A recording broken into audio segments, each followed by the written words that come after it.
Well, this is National Eating Disorders Awareness Week, and as we work to raise awareness of these disorders and the impact they have on their families, we also want to offer hope and help. Statistics show in this country nearly 30 million Americans will experience an eating disorder in their lifetime. Joining me this morning with more are registered dietitians Amber Gourley and Emily Wells with Heal You in Johnson City. Ladies, thanks so much for being with us. Thanks for having us.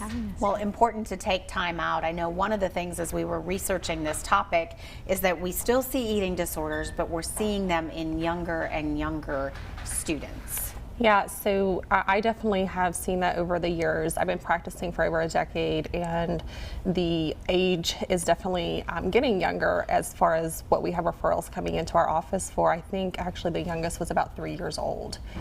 3? 3 years old.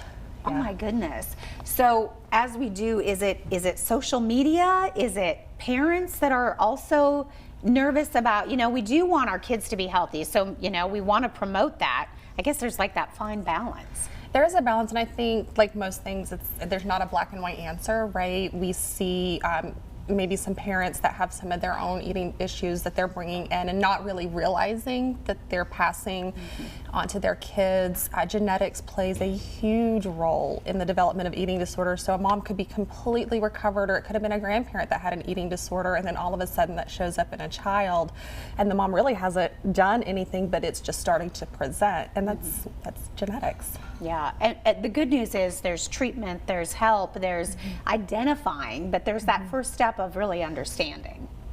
Yeah, so one of the things that there's a lot of different things that we can look for as kind of first signs and symptoms. So things like excessive exercise, avoiding entire groups of food, changes in the quantity and variety of food that's being eaten.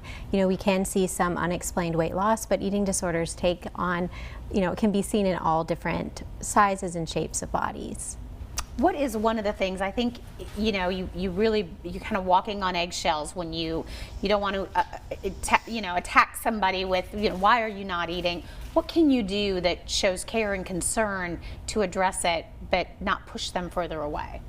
Yeah, I think that one of the important things that we can do is get the support from trained providers early on. So the earlier that we can get some intervention, the better outcomes that we can have. So turning to those therapists and those dietitians and other healthcare providers that have experience working in the eating disorder space. And then you can start building that relationship. How do you take those steps to help them sort of normalize eating again?